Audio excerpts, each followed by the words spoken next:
Hello and welcome to Twin Pair Tutorials. This time I am talking about how to clip your senior dairy goat does for show. This would also apply to your junior does. You're just gonna skip the whole section where I talk about the mammary system. A quick reminder that this is user-supported content. Please consider joining us on Patreon. We are a group of little goat nerds just like you. If you want to see more of these tutorials and support dairy goat education. So the first thing I'm going to do before I ever pull my clippers out is I'm going to check the weather. This is really important, especially if it's early in the show season. Our shows where I live start in May, and sometimes it is not warm enough yet to clip them. If you still have frost warnings or potential of frost, it is not worth the risk to clip your does just because you have a show on the calendar. You can do a fuzzy clip, but I will just tell you, it is not worth the risk of pneumonia to make your goats look pretty for a show if your weather in your area is gonna still be dropping into, let's say, the low 40s and definitely 30s or anything under that. I am speaking in Fahrenheit. So do look at your weather forecast before you even get started. The other rule I've made for myself is when I start clipping, I need to know that I have enough goat coats on hand should we have some freak weather incident. So if I'm clipping 5 senior does, I need to know in advance that I have 5 senior sized goat coats ready to go should something crazy happen to the weather. Okay, so you've checked the weather, you're all good to go. I personally like to start clipping my does 10 days before the show so that they have a little bit of growth back. Now what I do is I start with my darkest colored does, specifically my black does, which I have a lot of, because when you clip them, it shows the most amount of streak marks, looks kind of blotchy. So I want to give them the most amount of regrowth. And then I go from there, ending probably with my lightest colored does. That said, you can clip right up into the day of the show. That's just the schedule that I like to follow. So let's talk about the tools you are going to need to clip your dairy goats. First things first, you are going to need a really high quality set of clippers. You get what you pay for. The ones you use in your house for doing your son's hair, not good enough for clipping your goats. Ideally, you're going to want a large set and a small set. These are expensive. If you can only afford to buy one set, you're going to want to buy yourself the small ones. The advantage of having the large clippers is you can get the majority of the body clip done extremely fast. You will need the smaller ones for all of the detail work that follows, which is quite a lot on a dairy goat. Everything from in between the toes, around the knees, the udder, inside the ears even, which cannot be accomplished with the big clippers. As you get more advanced, you might find that you want to invest in a pair of cordless clippers as well. But like I say, if you can only buy one, go with your small clippers. These are Andis. I'm a huge fan of the Andis clippers. So for blades, for show or for linear appraisal, everyone has their own preference. I like to use a 10 blade for my all over body clip. Now, keep in mind that when you see the number, the higher the number, the more teeth the blade has, and the smaller and lower the cut. So I use this 10 blade all over the body, but when I'm gonna do udders, I'm gonna use that 50. Look at those teeny tiny teeth, and that is going to leave nothing. That's going to be bare skin after I do that. So those are the two that I like to have. Now last year we had a really late linear appraisal session. It was too late in the season to do full body clips, so I actually used a 7 so I could leave some shag, a little bit of shag on the goats that needed to still be clipped for linear appraisal. Your other tools you're going to want, you definitely want clipper blade oil. You're going to be using this frequently throughout your clipping session. Some people really like the Cool Care spray because it cools down the blades and acts like a built-in oil. I find it tends to gum up with hair after I spray with this. I'm definitely more a fan of the clipper oil. bring an old toothbrush for helping you clean as you go. And what you really need, you have to understand, is that blades dull somewhat quickly, and they also get hot very quickly as you're clipping. So I always work with a couple pairs of the exact same length at a time and rotate through them to let them cool down as I'm clipping. If you have to wait till cool down your clipper blades constantly, you're going to make that clipping job just last forever. Another thing I really like is the ceramic clipper blades. So you see how this part is white instead of stainless steel on both sides. Here's another set here. These are amazing. They stay cool much longer. The downside, they cannot be resharpened. So after this gets dull, they get chucked out, where you can actually send in and find different services who will resharpen your blades. That's a ceramic too. So nope, that one wouldn't be resharpened. And last but not least, don't forget that when your goat is done, she's going to be pretty naked. So I spray all of my girls with sunscreen after they get clipped. So in addition to this, you're going to want some kind of stanchion or something to confine the goat while you clip. Before I go and get my goat, I like to make sure I have absolutely everything ready, set up. My blades are oiled and plugged in. She's got snacks here if she chooses to eat them, because this does try their patience and it takes a while. So being as prepared as you can before you actually go and get the goat is a great idea. So I've got my goat here. I'm going to start with my large body clippers. Again, I like to use the 10 blade for the whole body clip. I'm going to start from back going to front. These are quite loud. You might want to consider hearing protection. One tip is if you do longer, more complete strokes, you will get less clipper marks and less lines on your clip job. Here we go.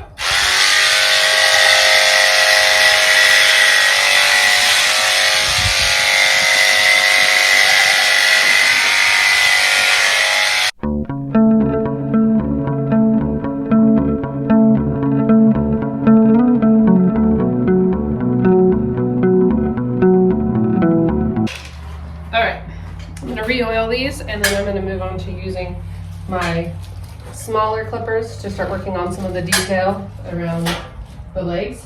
It can help when you're going to do that to clean away the hair on the stand. It can kind of block your view. So when I come to do the legs, I typically like to start around the hoof first and take away all that hair around the coronary band. It really is what shows off their pasterns, but also starts giving them a much cleaner, sharper look. Some really have bell bottoms.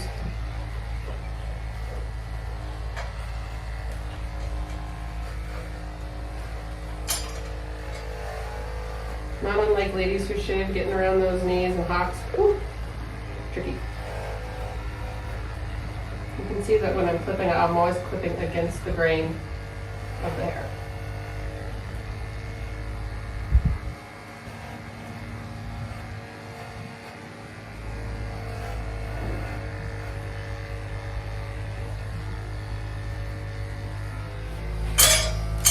Finishing the feet, I like to pick them up, hold them in my palm. Get this little spot around the dew cloth.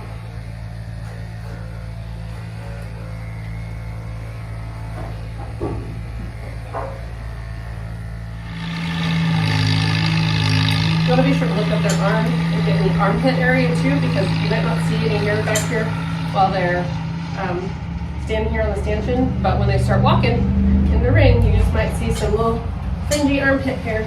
Oh, yep, she's got some pretty long hair in there.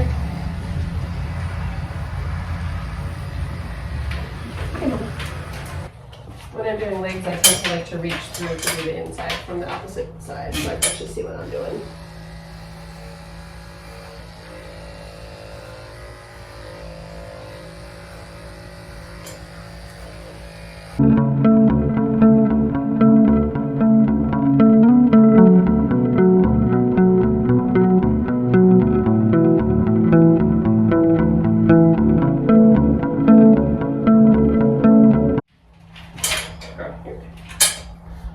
Let's see if she'll let me show y'all how I like to do the tail. So when we do the tail, we actually want to take off along the sides and we want to leave a bottle brush on the end. It has a really nice look, so then it has like almost a little pom-pom there at the end. So first I'm going to go ahead and clip the sides.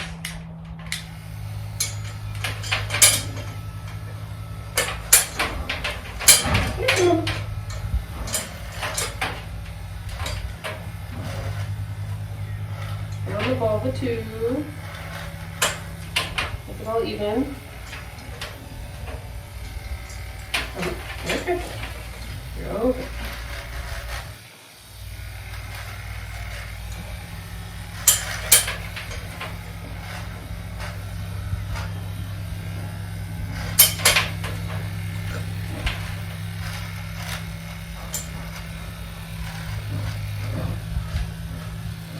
Let's have those sides done. Have all that cleaned up. I'm going to do my little bottle brush. I'm usually going to pinch it in my hands and I'm going to make a straight line across. I think I'm going to take a little more here. The bottle brush is a little more distinct. Yeah. So I personally don't do the udder on the day that I do the body clip. I will do an udder for show either the night before or the morning of. So most hate having their udders clipped. So I just leave that until the very end so it's super fresh on show day. We are about 7 or 8 days out from the show that we're going to, which is about the perfect timing in terms of a little bit of free growth. So when it comes to doing the head, sometimes you need a second set of hands.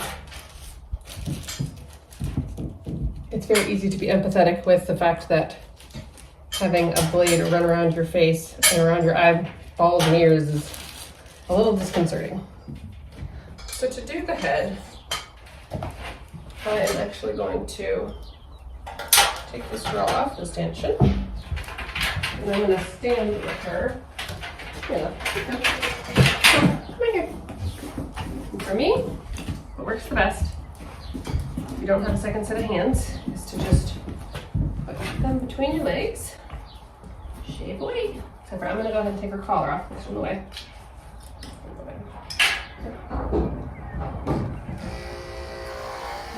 Girl.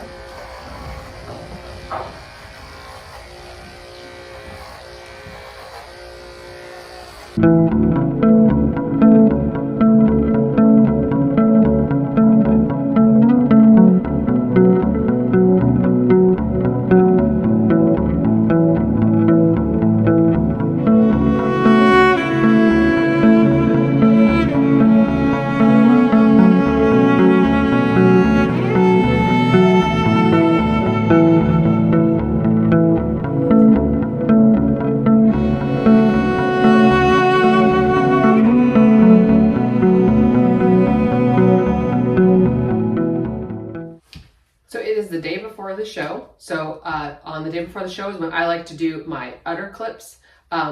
This is when a cordless comes in really handy, but you can still do it with a corded clipper. I'm going to be using my 50 blade, which is super, you see all those little teeth?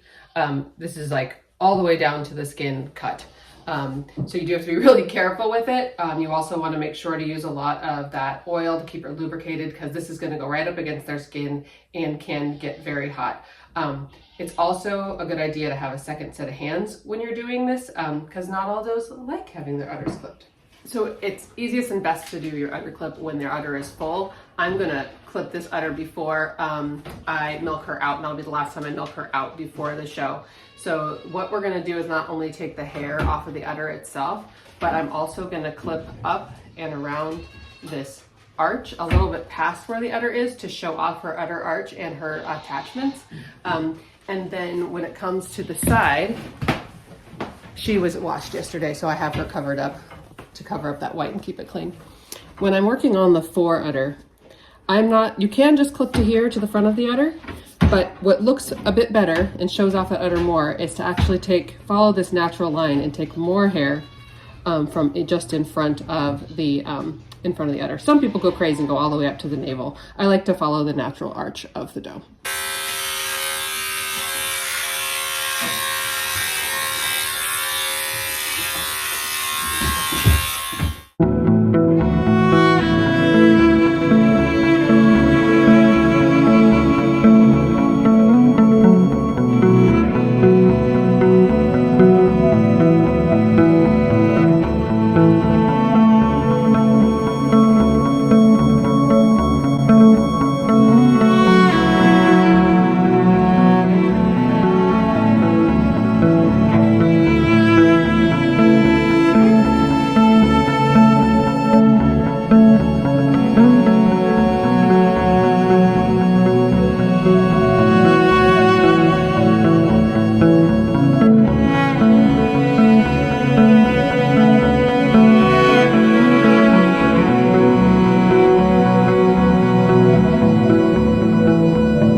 goodness.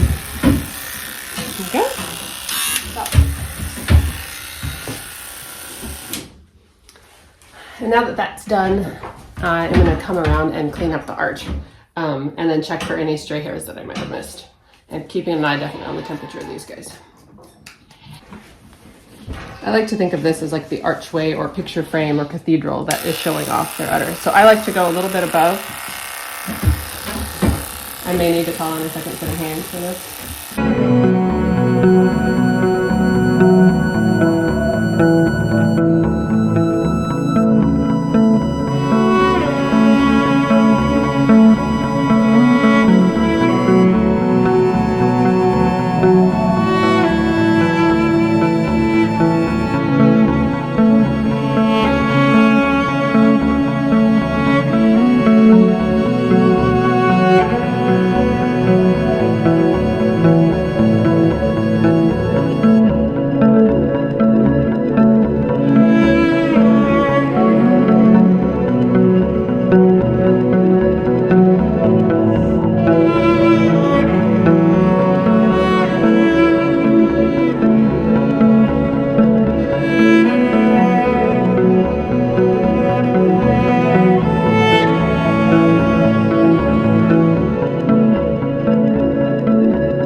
And last but not least, do not forget to clip inside of their ears so that should you win, the judge can check those tattoos.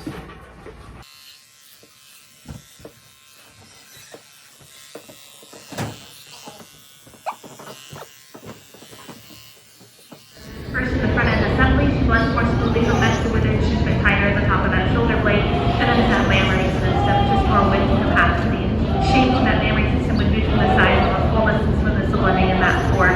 So close placing and a well-deserved champion of the day here in two, but we're going to use our challenger domestically. Thank you so much for watching today. I hope you learned a lot about how to clip your doe. Know that there is not one right way. You will find your own little styles and techniques, your tips and tricks, the timing that works best for you. If you ask 10 goat keepers how they clip their goats, you are going to get 10 answers. But I hope you can confidently get your senior does clipped for show, and I hope it goes great. Remember to join us on Patreon if you want to keep seeing these tutorials.